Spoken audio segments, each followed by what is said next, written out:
아멘. 그 은혜가 우리 가운데 이루어지시기를 주님의 이름으로 축복합니다. 오늘 본문 말씀에는 이제 다윗이 왕으로서 기름 부음을 받고 이스라엘의 왕으로 하나님의 택함을 받는 장면이 오늘 본문 말씀의 내용입니다. 이것을 시편 89편 20절에서 하나님은 이렇게 말씀하십니다. 내가 내 종 다윗을 찾아내어 나의 거룩한 기름을 그에게 부었도다. 여기 중요한 말씀이 뭐냐면 하나님이 다윗을 어떻게 하셨다고요? 찾아내셨대요. 찾아내셨어요. 하나님이 하나님의 마음에 맞는 사람을 두루 찾으시다가 마침내 하나님의 마음에 맞는 사람을 찾으시고 그에게 기름을 부으셨는데 그 사람이 누구라고요? 다윗인 거예요. 그런데 오늘 1절에서는 이것을 뭐라고 말씀하시냐면 이렇게 말씀하십니다. 여호와께서 사무엘에게 이르시되 내가 이미 사울을 버려 이스라엘 왕이 되지 못하게 하였거늘 내가 그를 위하여 언제까지 슬퍼하겠느냐. 너는 뿔에 기름을 채워가지고 가라. 내가 너를 베들레헴 사람 이새에게로 보내리니 이는 내가 그의 아들 중에서 한 왕을 보았느니라. 하나님이 두루 찾으시다가 기름 부을 이 다윗을 하나님이 보셨다는 거예요. 보셨어요. 여러분, 사울이 하나님으로부터 왕으로 세움을 받았음에도 불구하고 버림을 받을 수밖에 없었던 이유가 무엇입니까? 앞에 14장 15장에서 계속해서 말씀하는 게 뭐냐면 사울에게 부족한 것이 있었다라는 것입니다. 하나님을 아는 일, 하나님을 알지도 못하고 그리고 하나님의 말씀대로 순종하지도 못하는 이 신앙의 부족함, 그것 때문에 하나님의 백성들을 하나님의 백성으로 인도하는 일에 자격이 없어서 하나님은 사울을 버리시는 거예요. 여기 버렸다라고 하는 말은 지옥에 갔다라고 하는 뜻이 아니고 그 사명에서 그 사명을 다하게 되어졌다라고 하는 뜻입니다. 그리고 그 하나님께서 이제 하나님의 마음에 맞는 사람을 찾으시다가 다윗을 보시고 그 다윗에게 다시 왕의 기름을 부으시고 이스라엘의 왕으로 하나님이 삼으시는 것입니다. 여러분, 오늘 이 사건을 통해서 하나님은 무엇을 말씀하시려고 하실까요? 사울은 누구고 다윗은 누구이기에 한 사람은 버림을 받고 한 사람은 택함을 받았을까? 그러면 우리는 어떻게 해야 할까? 라고 하는 것보다 더 중요하게 하나님께서 이 사실을 통해서 우리에게 말씀하시려고 하는 것은 첫 번째는 이것입니다.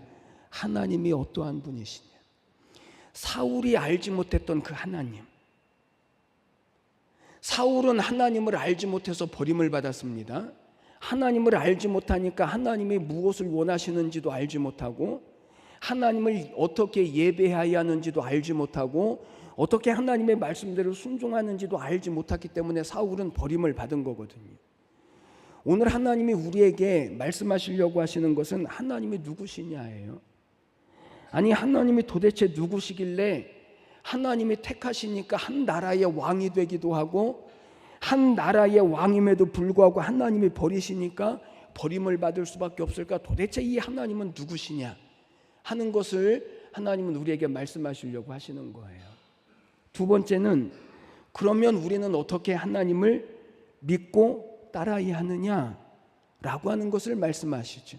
하나님이 누구신 줄 알아야 그 하나님을 우리가 어떻게 믿고 어떻게 따라야 할지를 알 수 있으니까, 그러니까 우리가 어떻게 하나님을 믿어야 할지 따라야 할지를 말씀하셔요.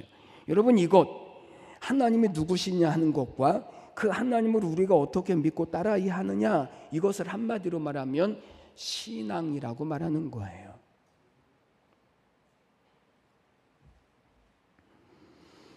그러니까 하나님께서 사울과 다윗을 통해서 하나님이 보시는 신앙, 하나님이 찾으시는 신앙, 그것이 도대체 무엇이냐를 말씀하시죠. 왜냐하면 하나님의 택하심과 버리심이 바로 여기에 달려있기 때문에 그런 것입니다. 그러면 하나님께서 사울을 버릴 수밖에 없었던 그 신앙, 그리고 하나님이 다윗을 택하실 수밖에 없었던 그 신앙, 하나님이 사울에게서는 볼 수 없었던, 다윗에게만 볼 수 있었던 그 신앙이 도대체 무엇일까요? 그래서 오늘 우리의 모든 신앙이 하나님이 보시고 찾으시는 그런 신앙이 되셔서 하나님께서 하나님의 구원과 하나님의 부르신 모든 이 믿음의 일들과 역사들을 하나님이 우리를 통해서 이루어 가시는 그런 은혜와 복이 우리 모두에게 있게 되시기를 주님의 이름으로 축복합니다. 하나님의 보시는 신앙, 첫 번째는 하나님은 우리의 마음을 보십니다. 무엇을 보십니까? 마음을 보십니다. 7절 말씀을 보면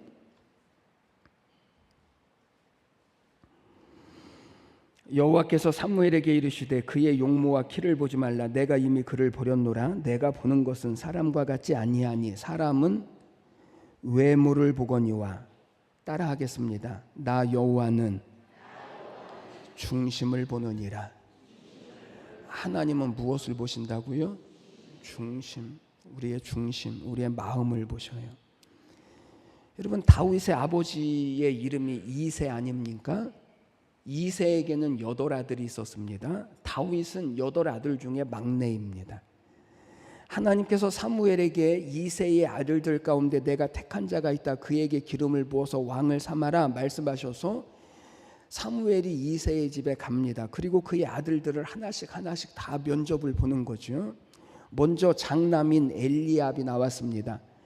엘리압을 보자마자 사무엘이 반할 정도였죠. 그래서 이 엘리압을 보고 사무엘이 뭐라고 생각을 했냐면 6절 말씀을 보니까 여호와의 기름 부으실 자가 과연 주님 앞에 있나이다. 보자마자 하나님이 이 사람에게 기름을 부으실 사람이구나 라고 생각할 정도로 엘리압은 용모가 준수하고 보기에도 너무나 아름다웠습니다. 그랬더니 하나님께서 뭐라고 말씀하신다고요? 그의 용모와 키를 보지 말아라. 둘째 아비나답도 세 번째 삼마도 그 자리에 함께 있었던 7명의 모든 아들들이 다 아니라는 것입니다. 사무엘도 이새도 당황했습니다. 사무엘이 아들이 전부냐고 물었더니 막내가 있는데 그 막내는 지금 들에서 양을 치고 있다는 것입니다. 막내는 아직 어리고 왕이 될 만한 모습도 아니라고 생각을 했기 때문에 이새는 그 자리에 다윗을 불러오지도 않은 것입니다. 여러분, 사람은 정말 외모를 봐요. 사람은 정말 겉사람을 봐요. 옛날에 국민학교 때, 국민학교를 안 다녀본 사람은 잘 몰라요. 국민학교를 다녀본 사람만 알지. 국민학교 국어책에 개미와 배짱이라고 하는 이야기가 있었습니다. 뭐 말씀드리지 않아도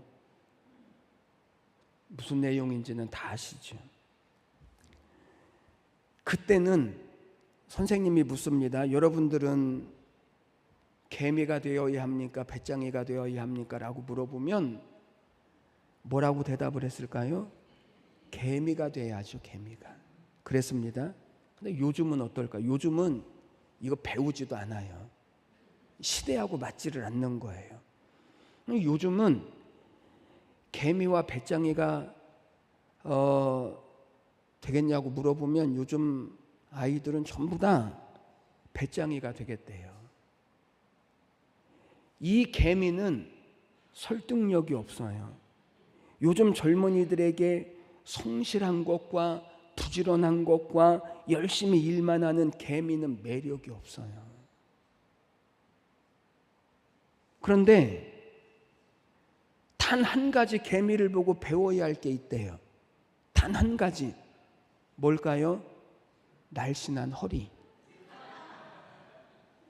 외모.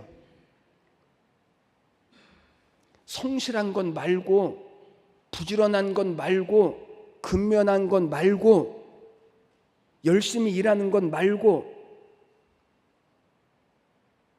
배워야 할 게 외모에 있는 거예요. 외모에. 그러나 여러분, 하나님께서 보시는 기준은 다릅니다. 그래서 하나님은 다윗을 택하실 때 외모를 보시지 않고 외모를 보고 주저하는 사무엘을 향하여서 하나님이 중요한 말씀을 하십니다. 나는 외모와 키를 보지 않고 중심을 보느니라. 마음을 보신대요. 마음을. 그러면 겉모습은 중요하지 않습니까? 겉모습도 중요합니다. 여러분, 저는 이왕이면 여러분들의 사업이 잘 되시기를 바랍니다. 이왕이면 돈도 많이 버십시오. 자녀들 좋은 학교도 보내시고 훌륭한 직장도 보내십시오. 좋은 가정도 이루십시오. 행복한 신앙의 삶도 사십시오. 왜요? 이것도 그리스도인들이 누려야 할 하나님의 축복이니까요. 이거 부정하는 것 아닙니다. 이거 없어도 된다라고 말하는 것 아닙니다. 그런데 그것보다 훨씬 더 중요한 것이 있습니다. 우리의 마음, 우리의 속사람, 우리의 심령이 훨씬 더 중요합니다. 하나님은 우리의 겉모습을 보시지 않고 우리의 마음을 보시고 우리의 중심을 보시는 분이시기 때문에 그런 것입니다. 그러면 하나님이 보시는 마음이라고 하는 게 도대체 뭘까요?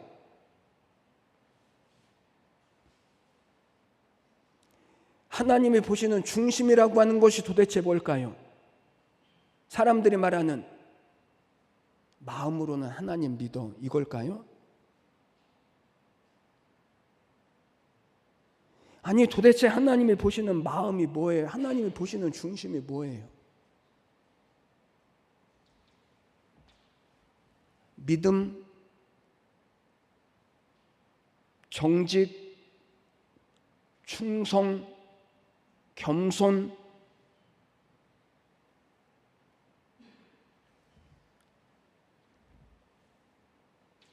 물론 이런 것들도 우리의 마음에 관한 부분일 수는 있습니다. 이 모든 것들을 한마디로 말하면 영적인 무게입니다. 뭐라고요? 영적인 무게. 다니엘서 5장 말씀을 보면 벨사살이라고 하는 왕이 나오죠. 벨사살이라고 하는 왕이 하나님으로부터 버림을 받은 이유를 뭐라고 말씀하냐면 하나님의 저울에 달려서 부족함이 배었다. 하나님의 저울에 벨사살이라고 하는 왕을 달아보았더니 부족하였다는 거예요.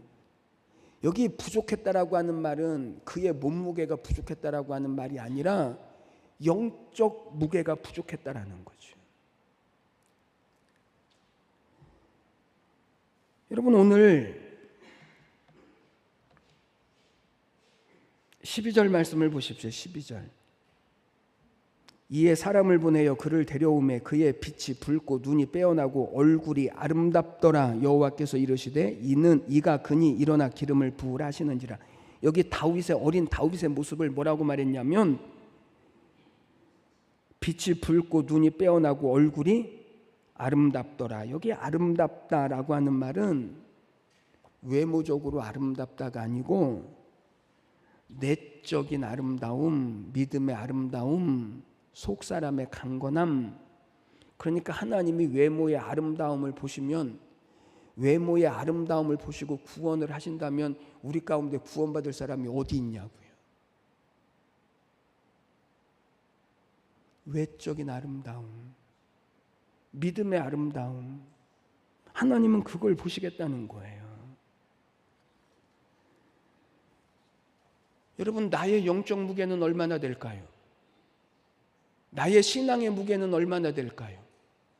하나님의 저울에 달아보실 때 내 신앙의 무게, 내 영적 무게는 도대체 얼마만큼이나 나갈까요?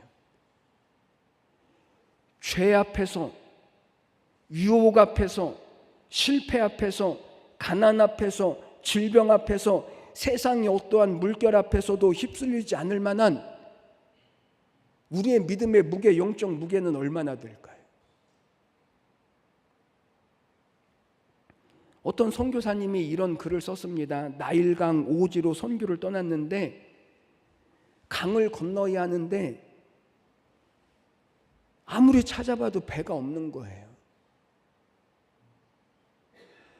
배는 없고 강가에 호박만한 돌들이 줄비하게 늘어져 있는 거예요. 이게 뭐냐고 물었더니 강을 건너기 위한 도구라는 거예요.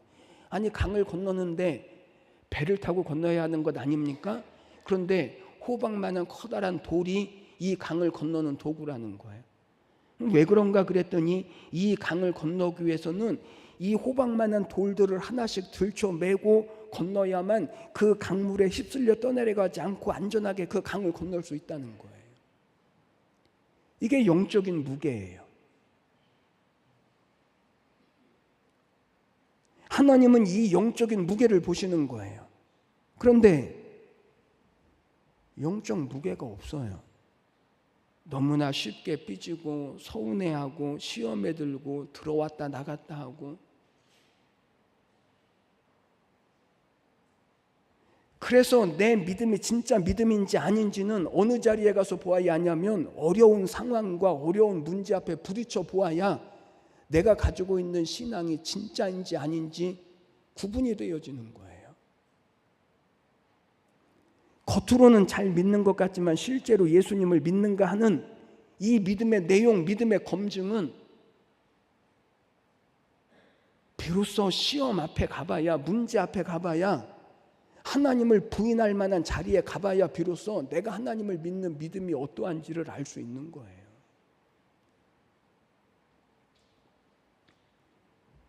이거는 성도들만의 이야기만이 아니고 목사도 그런 것 같아요.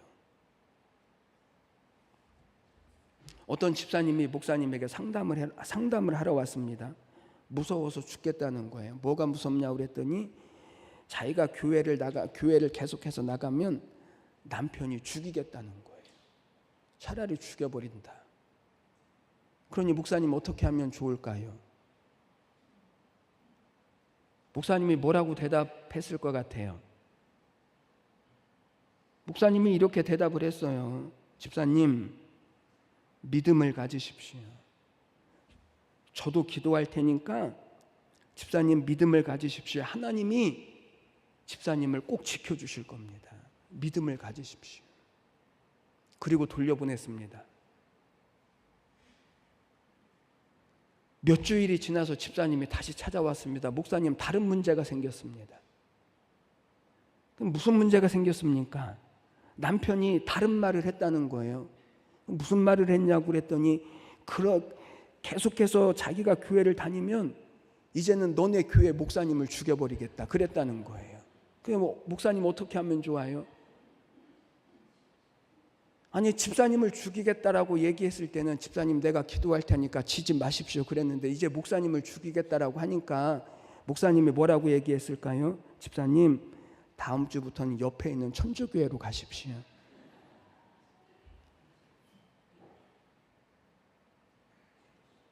여러분, 영적 무게는요 그렇게 알 수 있는 거예요. 문제 앞에 서보면 알아요.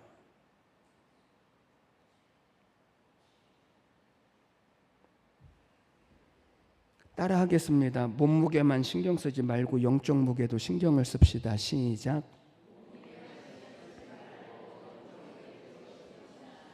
몸무게는 가볍게, 영적 무게는 무겁게. 하나님이 우리의 믿음을 달아보신다니까요. 하나님은 우리의 중심을 보셔요. 하나님은 우리의 영적 무게를 보셔요. 하나님이 다윗에게서 보신 것이 영적 무게 아닙니까? 사울에게서 못 보신 것이 영적 무게 아닙니까? 저는 오늘 우리 모두에게 부디 이 신앙의 영적 무게, 하나님이 보시는 영적 무게가 깊어지셔서, 그래서 하나님께서 우리를 통해서 이루어 가실 하나님의 모든 부르심과 계획하심을 다 이루어 가시는 통로가 되시기를 주님의 이름으로 축복합니다.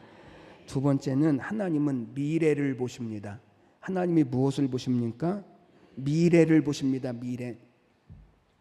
이새가 사무엘에게 아들들을 데려올 때 왜 다윗은 빼놓고 7 형들만 데리고 왔을까요? 그 이유는 이새는 이 아들들의 현재의 모습만 보았기 때문에 그래요. 이새가 생각하기에는 다윗은 아직 어리고 보잘것도 없고 그에 비해서 엘리압은 키도 크고 잘생기고 준수하고 무엇으로 보든지 하나님께서 이 8사람 중에서 왕을 택하실 거라면 큰아들을 택하시지 막내인 이 다윗을 택하실 리 없다라고 생각을 했기 때문에 그런 거예요. 그런데 하나님의 생각은, 하나님이 보시는 것은 다릅니다. 하나님은 현재도 중요하게 보시지만 하나님은 이 현재보다 미래를 더 중요하게 보십니다. 그래서 하나님은 홀로 양을 치고 있는 다윗을 보시는 거예요. 불평할 수 있지 않습니까? 형들도 많은데 왜 나만 양을 치느냐고 반항할 수도 있지 않습니까? 그런데 다윗은요, 그렇지 않아요. 언제나 자기에게 주어진 일에 충실한 거예요. 자기에게 주어진 일에. 그래서 다윗의 손에는요 항상 2가지가 들려 있었습니다. 한 손에는 악기가 들려 있었고 다른 한 손에는 물맷돌이 들려 있었습니다. 악기가 들려 있었던 이유는 어떤 상황에서도 다윗은 하나님을 찬양하는 사람이었고, 물맷돌이 들려 있었던 이유는 언제든지 다윗은 어떠한 상황에서든지 자기의 양떼를 지켜내는 사람이었거든요. 어렸을 때부터. 하나님께서 이런 다윗의 미래를 보시는 것입니다. 양떼와 같은 이스라엘 백성들을 가장 잘 이끌 수 있는 왕의 가능성을 하나님은 누구에게서 보셨냐면 다윗에게서 보시는 것입니다. 그에게 하나님을 사랑하는 마음과 양들을 잘 돌보는 목자의 그 심정을 하나님은 보시고 이스라엘의 왕이 될 사람으로 하나님은 다윗을 여기시는 것입니다. 하나를 보면 몇 개를 알아요? 아유, 그럼 하나를 보면 열을 알지.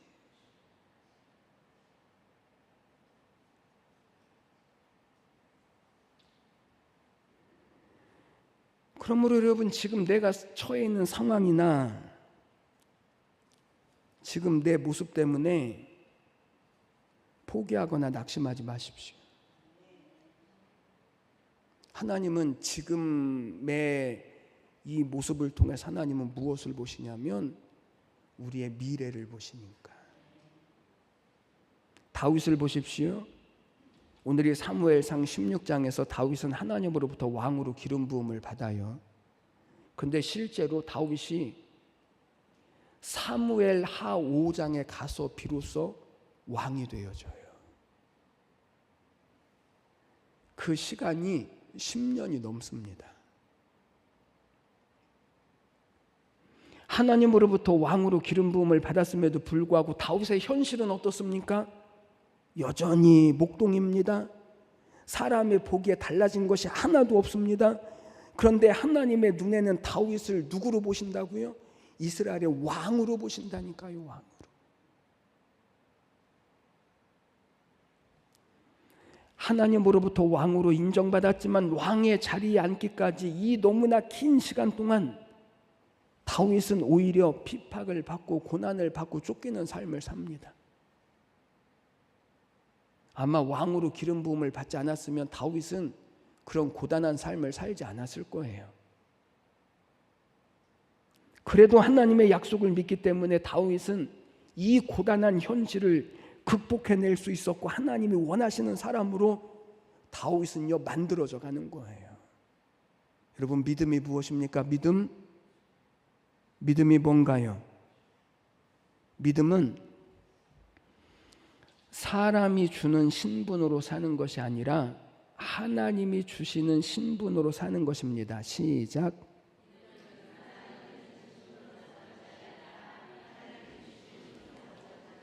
세상이 달아주는 꼬리표로 사는 것이 아니라 하나님이 주신 신분과 사명으로 사는 게 믿음인 거예요. 세상의 꼬리표는 다 다르죠. 사람이 우리에게 준 신분은 다 다릅니다. 그런데 믿음은 우리의 삶을 그 신분으로 사는 사람이 아니라 하나님이 우리에게 주신 신분, 하나님의 자녀, 하나님의 백성으로 세상을 사는 것을 가리켜서 믿음이라고 말하고 신앙이라고 말하는 것입니다. 이게 성도의 삶입니다. 이게 하나님이 보시는 것입니다. 하나님은 우리를 향하여 약속을 가지고 계십니다. 그럼에도 불구하고 현실 속에서 우리가 어려움과 고난을 겪어나가야 하는 이유는 하나님이 우리를 부르시고 부르심에 합당한 사람으로 만드시기 위한 하나님의 간섭하심 때문인데, 우리가 이 세상을 세상이 주는 신분으로 살지 않고 하나님이 주신 신분으로 세상을 살아야 하기 때문에 그런 거예요. 요셉이 17살에 꿈을 꿉니다. 추수하는데 자기 곡식단을 향하여 형들의 곡식단이 절을 하는 겁니다. 또 꿈을 꿉니다. 해와 달과 11별들이 자기 별을 향하여 절을 하는 그런 꿈을 꿉니다. 요셉은요, 이 꿈이 무엇을 말하는지도 몰랐습니다. 요셉이 한 번도 이런 생각을 해보거나 평소에 자기가 이런 꿈을 꾼 것도 아닙니다. 자기가 생각해도 말도 안 되는 일이기 때문에 그의 부모에게도 이야기를 했고 형제들에게도 이야기를 했을 겁니다. 그런데 그 꿈 때문에 형들에게 미움을 받고 종으로 팔려가고 억울함을 당하고 그리고 옥살이를 해요.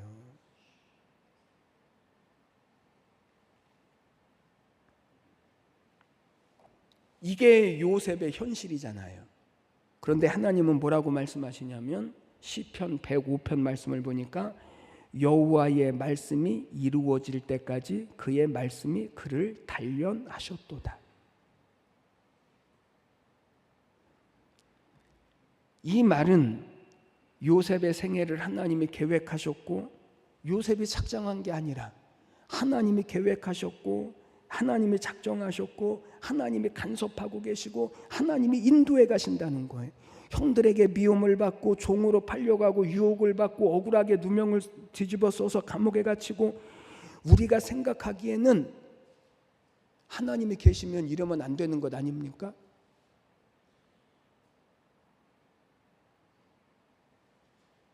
우리가 생각하기에는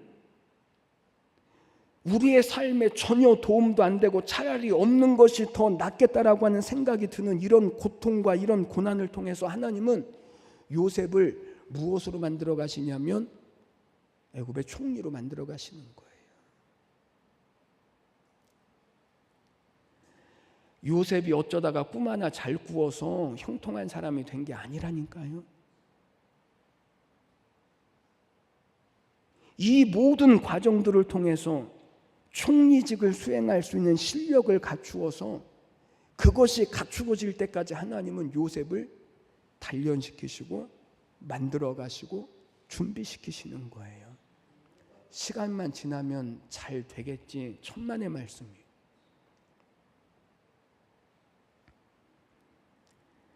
왜 우리의 삶에 여전히 고난이 있습니까? 예수를 믿는데, 하나님이 살아계신데 왜 이렇게 어려움이 있습니까?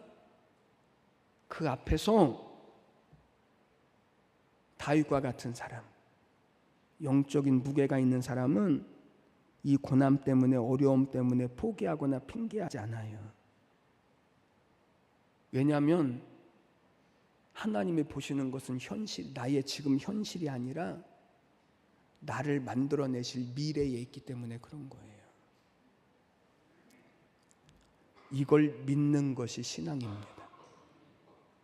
이것이 하나님이 보시는 신앙이고 믿음인 것입니다. 이것이 고난이 하는 일입니다. 이것이 인생의 문제가 하는 일입니다. 그러므로 여러분, 우리의 현실에서 눈을 좀 드십시오. 그리고 하나님이 우리를 향하여 꿈꾸시는 미래를 바라보십시오. 하나님은 우리의 미래를 준비하고 계시니까요.